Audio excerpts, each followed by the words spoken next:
Meanwhile, the Ecoways Coalition has an appeal to devotees of the Black Nazarene. The coalition, through its national coordinator, Eileen Lucero, is appealing to devotees to keep the surroundings clean during the Feast of the Nazarene this coming Friday, January 9. They're hoping that trash during the festivity will be much lower than the 330 tons gathered last year. Magdala ng iwasan yung pagbebenta doon sa mga reusable bags, sa reusable na mga plates at mga kainan.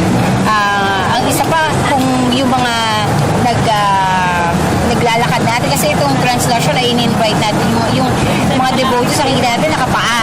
So hanggat maaari, iwas natin manigarilyo din yung mga ibang tao na devotees, para yung cigarette box, hindi nila iniiwan, hindi nila tinatapon kung saan. Ngayon kung meron naman mga chewing gum, yung mismong pinaggamitan ay itapon sa tamang nilagyan. Magkaroon ng recycle bin, mga disposable bin na nandiyan lamang. At tinatawagan din natin yung mga ilang devotees na huwag mag-urinate, huwag